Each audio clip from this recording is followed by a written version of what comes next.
Olá, pessoas! Eu sou a Natasha, este é o Redemunhando e hoje eu vim contar para vocês quais foram as minhas leituras do mês de maio.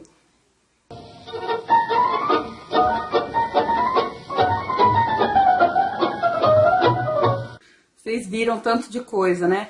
Então eu vou tentar ser rápida para esse vídeo não ficar assim infinito. Mas o fato é que em maio eu trabalhei muito menos, então eu fiquei super em casa, assim. Eu tive muito tempo livre em casa, então eu acabei lendo pra caramba. Como se fosse um mês inteiro de maratona. O primeiro livro que eu terminei no mês foi o Anatomias, uma história cultural do corpo humano, do Hugh Aldersley Williams. Esse aqui veio de parceria com o Grupo Editorial Record. Eu adorei. Já fiz vídeo sobre ele, se você quiser saber mais. Dá uma olhadinha nos links aí na descrição. Basicamente é uma viagem sobre como os seres humanos enxergam as partes do seu próprio corpo e como se dão os nossos olhares para o nosso próprio corpo. É muito legal, vale a pena dar uma olhadinha.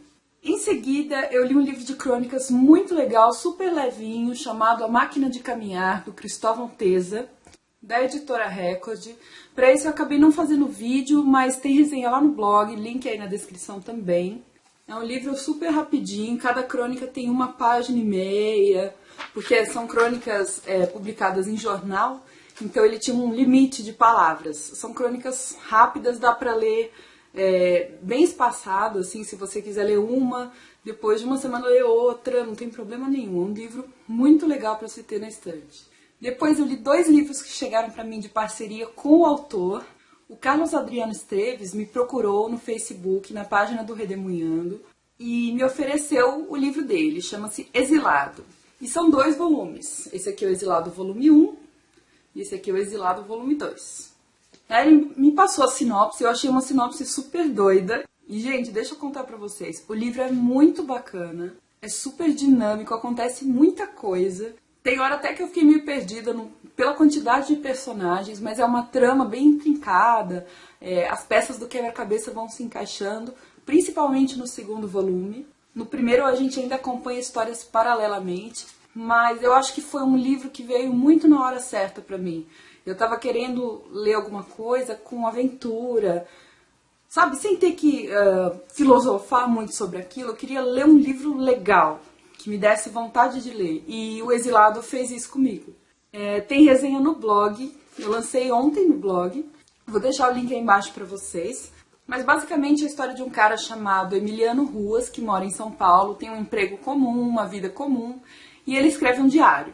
Coisas estranhas vão acontecer na vida dele. A namorada dele some, ele recebe um e-mail em russo, e a vida dele começa a ter algumas reviravoltas. Paralelamente, a gente acompanha uma história que aconteceu no passado, na Ucrânia, e que envolve máfia, e aos poucos as coisas vão se resolvendo, assim. Primeiro elas vão se complicando e depois elas vão se resolvendo. Eu achei a escrita do Carlos Adriano Esteves muito boa, muito dinâmica, muito fácil de ler, muito engraçada. A primeira parte do diário do Emiliano Ruas, eu chorei de rir, literalmente.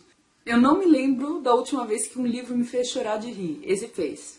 É uma trama de aventura, assim, da coisa se resolver, entendeu? O Carlos foi extremamente gentil comigo, porque eu estava um pouco atrasada com as leituras de parceria. Eu pedi para ele ter um pouquinho de paciência, ele teve, tranquilo. Carlos, muito obrigada pela confiança sua no blog, no canal. Ele me enviou os livros tão lindos, a diagramação toda. Ele me enviou com dedicatórios, 2 volumes.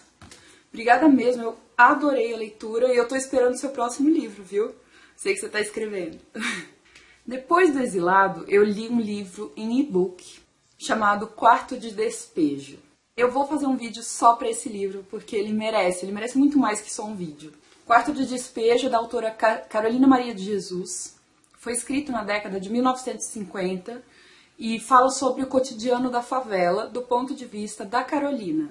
A autora, ela vivia na favela e ela tinha um ponto de vista muito peculiar. Eu só vou falar isso e que o livro tem que ser lido por todos os brasileiros. Tem que ser lido. É obrigatório, viu? Mas depois eu vou fazer um vídeo contando melhor sobre o que ela fala. Esse foi o livro do Leia Mulheres de Belo Horizonte, de maio, e a discussão foi ótima, como sempre. Depois eu li um conto chamado O Que Você Deseja, do autor Daniel Prestes. O Dan, ele tem um canal, ele tem um blog, que é o Folhetim Felino. Aliás, ele faz vídeos muito bons, principalmente sobre coisas de teoria literária. Vou deixar o link de tudo aí embaixo para vocês. E o Dan é escritor também. Ele escreveu esse conto chamado O Que Você Deseja, que é um conto erótico. Lembra que mês passado eu falei um pouco sobre livros eróticos e que eu não tinha gostado muito, pedi sugestões. O Dan acabou me mandando o conto dele. O conto tem 10 páginas só, é rapidíssimo. A diagramação, a fonte tá linda. Dan, queria te cumprimentar por isso, assim. Que gosto estético você tem, viu? Tá lindo. E o conto tá disponível na Amazon por R$ 2,50. Vale a pena, viu? O link tá aí embaixo também. O conto fala sobre a Maria, que é uma filha única, e agora ela está sozinha no mundo porque a mãe dela faleceu.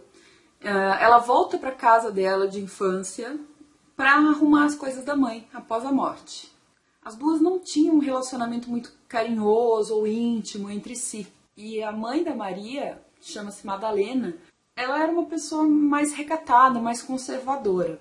Enquanto a Maria está ajeitando os objetos da mãe, ela acaba descobrindo um segredo que, de certa forma, a liberta.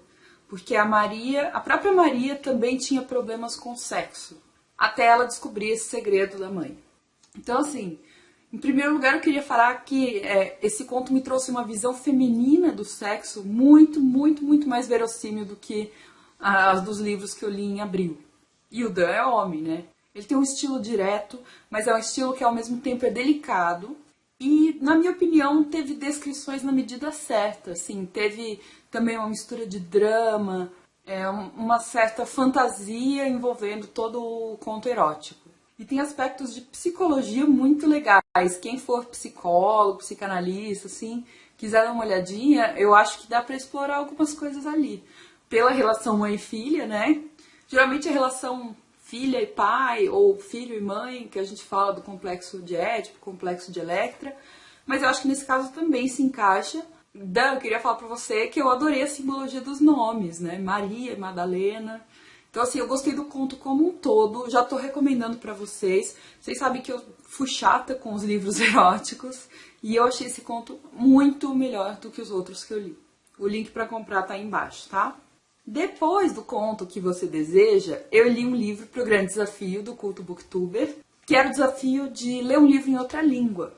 Eu acabei lendo Stuart Little, do E.B. White, que é a história do ratinho que mora numa família de seres humanos, né? Vai ter vídeo separado só para ele, eu vou mostrar a edição, essa edição maravilhosa, a capa dura. Eu vou contar a história e eu vou contar o que eu achei. Mas eu já adianto que eu gostei muito. E eu recomendo para quem puder ter acesso a essa edição, que leia. Porque ela está muito bem feita e a história é super legal. E obrigada ao Menchique que me deu o livro. Depois eu li o Amantes, Uma História da Outra, da Elizabeth Abbott, que foi uma leitura incrível, apesar de bem trabalhosa, por ser um livro grande. Eu já fiz todo um vídeo gigante para vocês sobre esse livro, então quem quiser dá uma olhadinha lá no vídeo, que eu falo detalhadamente o que eu achei. Mas é um livro muito legal para a gente ter um panorama sobre algumas experiências femininas ao longo do tempo. Nesses tempos ultraconservadores que a gente vive e de violência extrema, como no caso do estupro da menina por 30 caras, né? Aliás, foram duas, teve uma no Piauí também. Eu acho importante que a gente divulgue as experiências femininas cada vez mais. Nem que seja para criar empatia. Depois de terminar o Amantes, que foi mais um livro de parceria com o Grupo Editorial Record, eu li o outro livro do Grande Desafio do Culto Booktuber, cujo tema era um livro vencedor de prêmio. E eu escolhi Os Malaquias, da Andrea Del Fuego, venceu o Prêmio José Saramago de 2011, e eu adorei esse livro. Também vai ter vídeo sobre ele na semana que vem, em que eu vou mostrar a edição que eu achei maravilhosa, eu quero todos dessa coleção agora. E eu vou contar a história. É a história de uma família chamada Malaquias, mas tem todo um aspecto fantástico. É muito bom o livro. Depois vocês vejam o vídeo, tá? Em maio eu também consegui ler mais um dos livros que eu prometi que ia ler em 2016. Se você não sabe do que eu tô falando, tem um vídeo que eu explico quais livros eu prometi ler nesse ano. Um deles foi esse, Tango, a história de uma cidade, do Mauro Mendes Braga, pela editora UFMG. Eu danço tango e eu tô querendo muito fazer um vídeo sobre esse livro. Quem sabe até colocar no final eu dançando tango. Vamos ver, se vocês gostam da ideia, me avisa aí nos comentários para eu saber se vai ter retorno.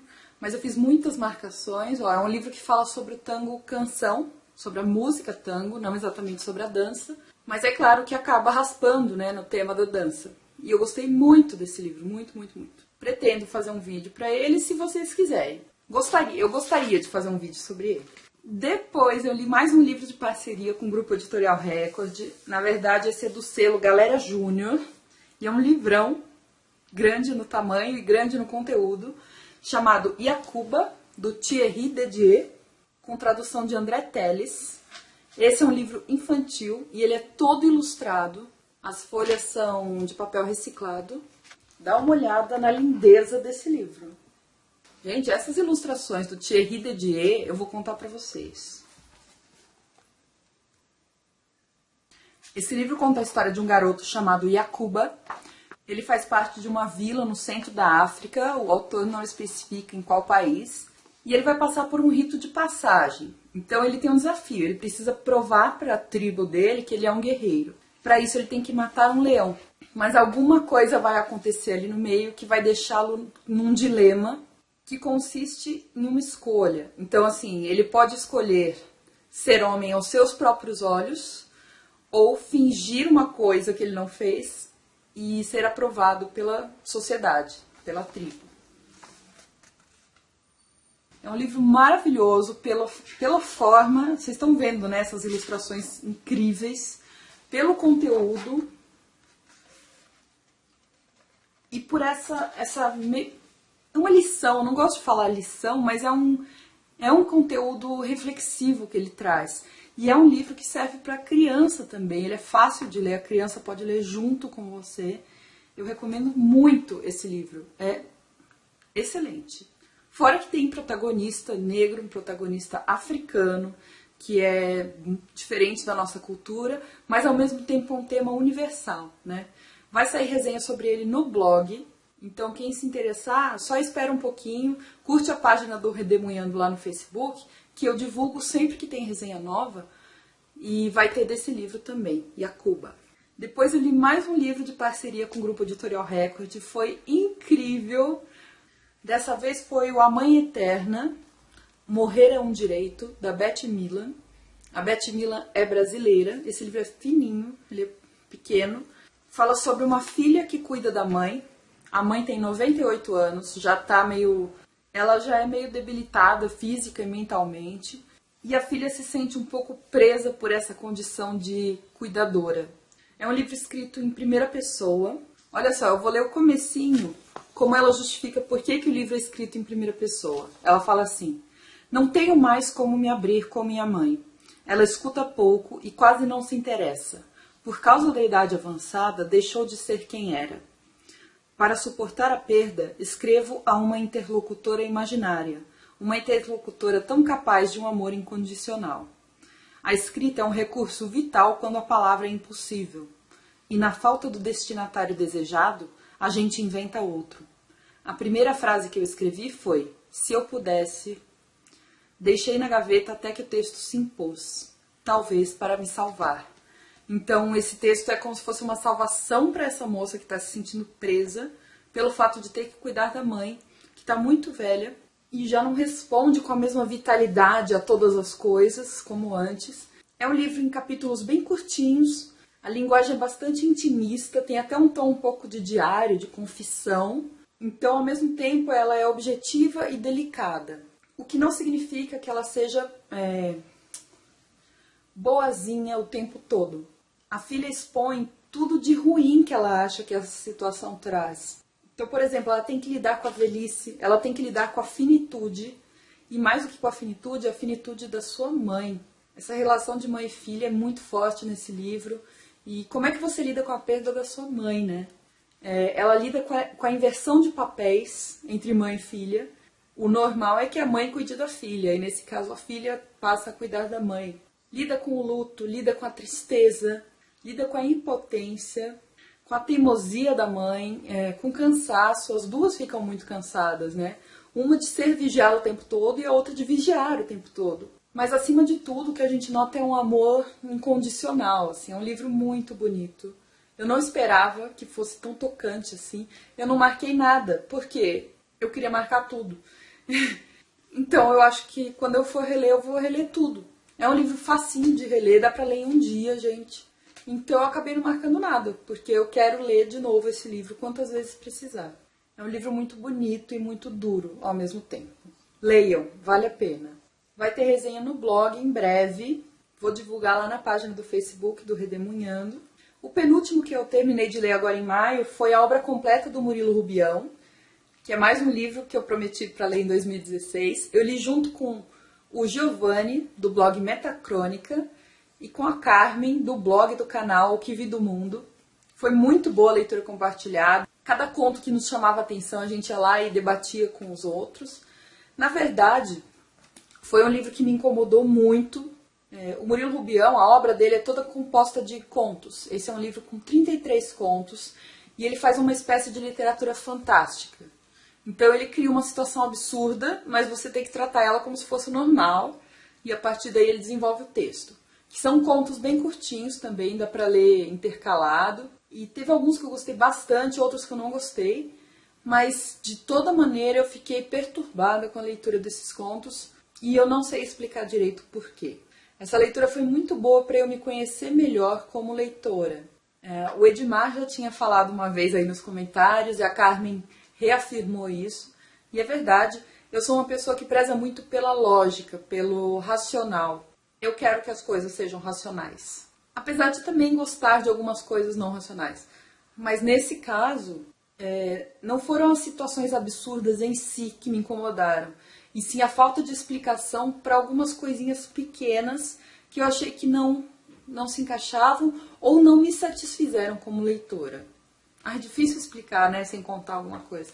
Mas se alguém já leu e quiser tentar entender melhor o que eu senti, conversa comigo aí nos comentários que eu tento explicar melhor. Vai ter resenha no blog também desse livro, tá?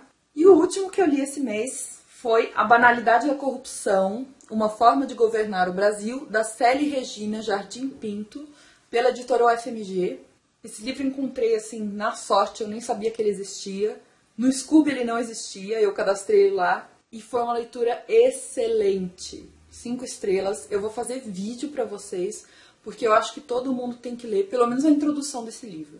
Ainda mais no momento que a gente vive de condenação da corrupção, uma condenação seletiva superficial. Então, assim, eu acho que esse livro vai ajudar muita gente a aprofundar a sua visão sobre a corrupção no Brasil.